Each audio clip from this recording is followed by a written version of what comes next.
Here at the live desk right now, we are continuing to follow that breaking news out of Fort Hood, Texas. We've told you at least 12 people are dead after 3 gunmen opened fire at the base. 31 are wounded. 1 shooter was killed. 2 others have been taken into custody.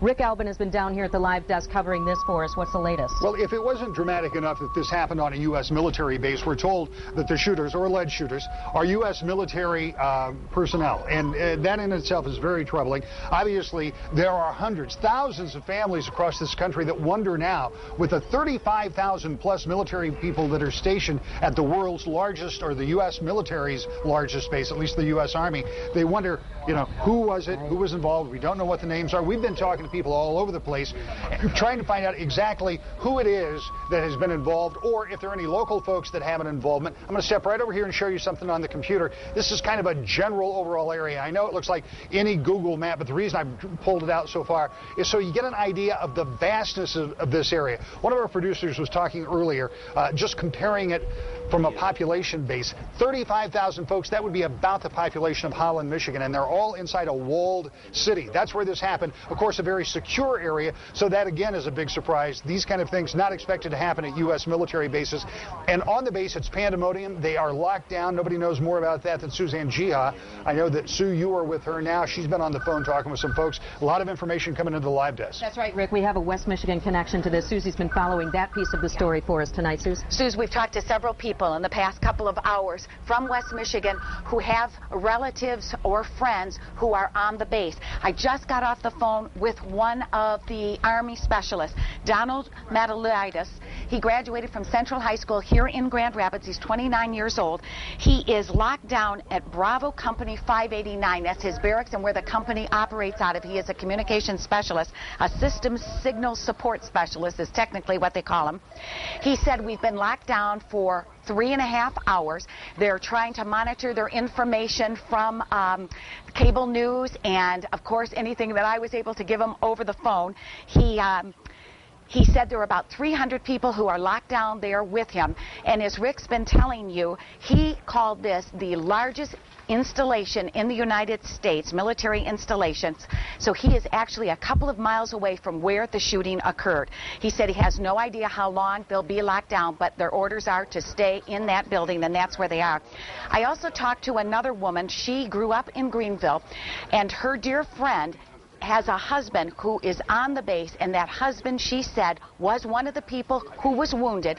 She said the woman is going to the hospital, visiting with her husband now, and they've been in contact over Facebook, so we're trying to get more information on the condition of that husband. But we're talking to many people. If you know of anybody who's at Fort Hood, who's in lockdown, anyone who's been injured, do get to us here at Wood TV. You can reach us at 771-9633, of course at woodtv.com as well. We're continuing to monitor the phones, and we're making as many calls as possible. Absolutely. Just to find out what the situation is there, Suze. A lot of information coming in. Let's turn it over to Brian Sterling. We have another local connection. Brian? Yeah, we do, Sue. We've got another West Michigan connection. Brittany Peck is from Allendale. She is on the base right now down at Fort Hood in Texas. Brittany joins us over the phone. Brittany, tell us what you saw, what you heard, and I understand your husband, Andrew Peck of Jenison, was right down the street when this happened? Yeah, his company building their parking lot is connected to the Copeland Center parking lot. When did you realize that something, an emergency was happening on the base? How were you alerted to that? He sent me a text message at 1:54 this afternoon. And that text message said what? There was a shooting. Do you know anything about it? It happened right down the street. How long have you been down at the base? I live in on-base housing. And for how long? I know you're from Allendale. How long have you guys been down at Fort Hood? Since September 17th. Okay. And I understand you're 34 weeks pregnant. You had to have been quite concerned when you heard this news. I'm just hoping I don't go into premature labor because I don't know how I'm going to get to the hospital. Because the base remains under lockdown and they haven't given you any indication of when that might be lifted? We know that there is a call in from the commanding general to find out if they can remove the lockdown, and that's about all we know. Was your husband, Andrew, able to make it back home? No. So he's somewhere on the base? Yes, he's locked down in his first cab company. What about any other of your friends, the folks that you live by over there? What's the general mood? What are you conversing with as you talk to your friends out there? Are you able to even have these conversations, or are you just staying inside?